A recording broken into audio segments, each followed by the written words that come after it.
You grew up in Des Moines, Iowa, and were always an outsider. You got into music and subcultures at a very young age, and unlike now, there were not many people like you in the 80s and early 90s. Maybe there would be 3 kids in your school that knew who The Cure were, but they didn't like them. And maybe one of those kids would know about 4AD bands, but you were mostly on your own and made friends with other outsiders that didn't fit in but also had tastes outside of the norm. Usually these kids were metalheads, stoners, or anybody questioning their sexuality. The big thing that you had in common with these kids was you were all bullied relentlessly and all bonded on how insufferable these other shitty kids were and how important music was to you.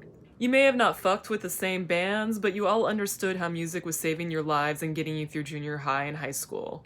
Also, you probably got weed from that same guy that always blasted butthole surfers in their apartment and had all those weird stolen goods from fast food restaurants they worked at. That guy was great. Anyway, it wasn't until Nirvana got popular that suddenly the jocks were really nice to you. You didn't even like Nirvana, so this mystified you. You were just into way weirder music in high school, but because Kurt Cobain was considered cool, suddenly you were considered cool. You realized that normal people just thought all weirdos were the same. It was so dumb, but you gotta thank Kurt for making your senior year less traumatic. Thanks, Kurt. You think about this a lot when you meet people your age, or even see people your age online trying to bond with you about being Gen X. Were they fellow weirdos in love with music and mixtapes and art and books and pen pals and fan clubs and the world outside of whatever shitty town they grew up in? Or were they bullying those kids? Did they sneak into clubs at a young age so they could dance to Depeche Mode with like-minded freaks? Or did they throw food at those kids because they thought they were gay?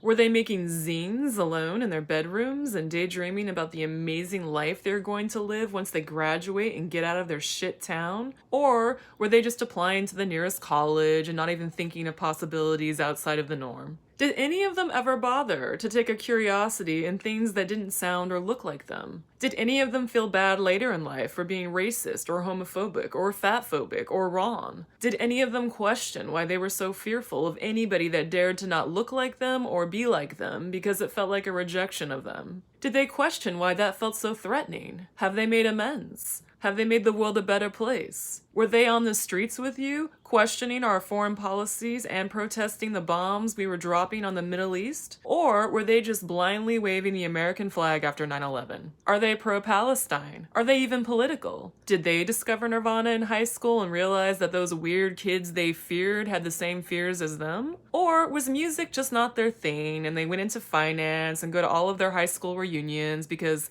they haven't felt so alive as when they shoved the tiny D&D kid into a locker? They are dying to feel that again because they normally feel nothing, but the next best thing is to become online trolls with a bitterness that creates loneliness. Or maybe there was a plot twist and they were the weird kid that was bullied that became a bully because they never felt a sense of community and just want to feel that they have the upper hand. You think about this a lot when somebody makes a mean comment or a comment that shows a lack of critical thinking, humility, introspection, or basic comprehension. You think of this whenever somebody doesn't really get you or see you or people like you and has never bothered to even try. You especially think of this when somebody is threatened by how you or others live your lives because it's not how they live theirs. You feel so lucky you're not like that.